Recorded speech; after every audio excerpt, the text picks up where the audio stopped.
Yo, my name is Flinchy, and I am a self-taught orchestra composer and guitarist. Today we're going to be breaking down one of my favorite pieces of music in video games, the Serenade of Water from Ocarina of Time. Let's hit it!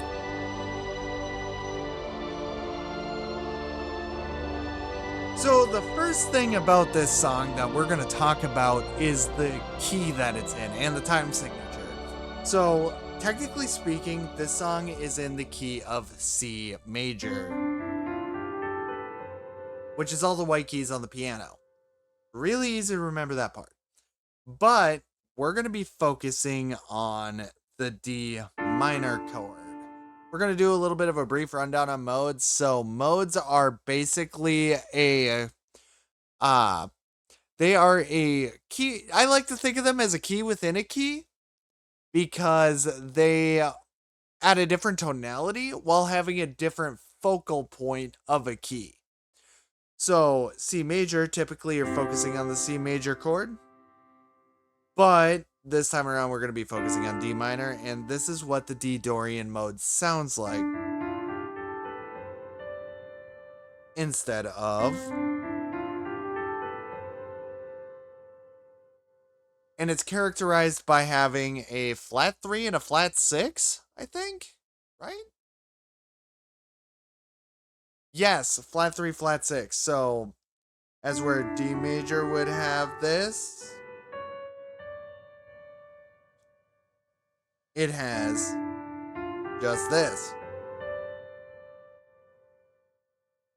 Now, this piece is also in a time signature of 3/4, which is honestly a really universal mode. It's used in a lot of waltzes and things like that. But next thing we're going to be talking about is the chord structure.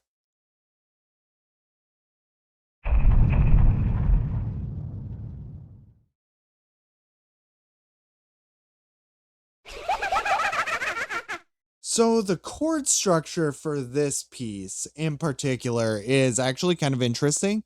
So, like I said before, it focuses primarily on D minor, right? But it also uses G major. So it's the 1/4 progression of D minor, G major, D minor, G major. But then it does something interesting. So it actually borrows a couple chords from the key of D minor and D major. So it borrows an F sharp or F sharp. I'm skipping a part. So it borrows a B flat major chord from the key of D minor. And then it uses C major, which is obviously in key.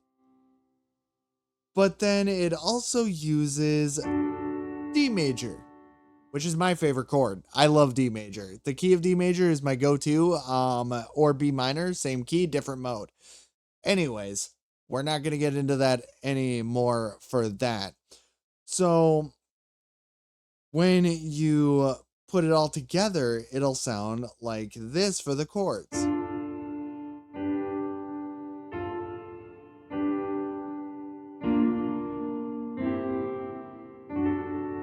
I'm not a piano player in any capacity. This is just for demonstration purposes. Next, we're going to be talking about the melody a little bit, because the melody is super easy and really easy to play. So basically, it's just D, F, A, B, D, F, A, B, which will typically be played with the left hand if you're playing it on a piano. But I'm a guitarist, as you can see, so my left hand's a little bit more fluid than my right hand is on a keyboard, which is weird because I'm right-handed, but I'm kind of ambidextrous. But this is my fret hand. So anyways,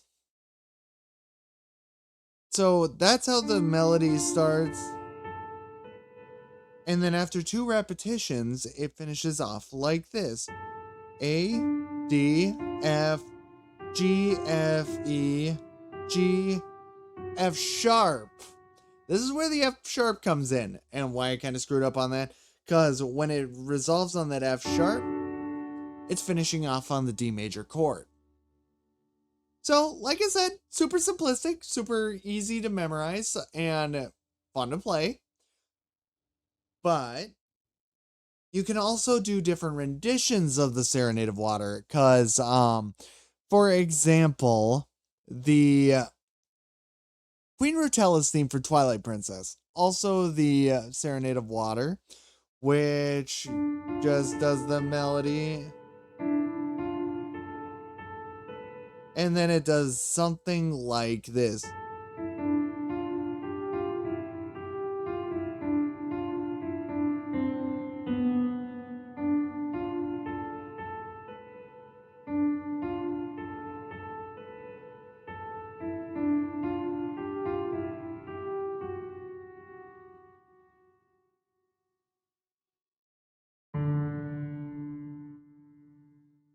Which, no, I didn't screw that up.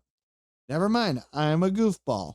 Anyways, yeah, that's the melody and the chord structure. Now, the next thing we're going to be talking about is the having a little bit of a retrospective on why the Water Temple and Serenade of Water fit perfectly with each other. And we'll see you in the next part. So now we're going to talk about why the Water Temple and Serenade of Water fit the way they do together. So the Serenade of Water is all about fluidity, and the Water Temple, I like to think of it as a way to think outside the box and be really what's the word? Hang on, I gotta think. Self-reflective, I guess. It's a great thing for, it's supposed to symbolize introspection. It's supposed to looking at yourself and thinking about who you are and moving on. At least that's the way I look at it. It forces you to think in an X, Y, and Z pattern in a time where verticality was brand new in gaming. You were usually thinking left and right, up and down, in the sense of like 2D platformers with Mario or the second Zelda game, for example, or a top-down 2D RPG. So it kind of threw people through a loop, and I understand why that confuses people. But the reason why I think that it's so important that it is the way that it is because the mini boss being Dark Link, and the only description you get of him is to conquer yourself. And I think that's interesting because Morpha, the main boss of Ocarina of Time, is not a very hard boss. Dark Link is significantly harder when you fight him properly and not as a 3-heart run like I do, because you can just sit there and spam Din's Fire. Boom! He's done. He's beaten. It takes 3 hits. It's magnificent. But point of the matter is that sometimes the hardest enemies that you have to fight is yourself, and I think the Water Temple is the perfect example of that, with the first 3 keys being the hardest ones to find, and then after that all the pieces start to fall together because you figure out where to adjust the water levels, where all the routes are, because you've probably already looked in every direction that you gotta go. And that's really, really interesting to me, and it feels like it all comes full circle, culminating in the Morpha fight being a lot easier than Dark Link because you've already conquered yourself. What else can this place throw at you that could possibly be harder than that? And I absolutely love that trope. It's beautiful and almost poetic in a way. But now we're going to take a moment to talk about an affiliate of ours who is they're a wonderful, wonderful company. They have Their samples are fantastic, and I love them for it. And we'll talk about that here in a second. So now we're going to talk about East West Sounds. They're an incredible company that has tons, and I mean literal tons of sample libraries. They've got everything from, I don't know, string ensembles to ocarinas to bagpipes to bansuris. They just added a new library which adds a whole bunch of different instruments from bansuris to what's that one that was really weird? Oh, the Lebanaro Duda, which is a Lithuanian bagpipe, which is awesome. You get access to like 40,000 patches and samples if you have the Composer Cloud Plus subscription. It's $20 a month. I use it. I swear by it. I use it in all of my music, like in the Serenade of Water cover that was just playing about a minute and a half ago. I love them to pieces. They're great.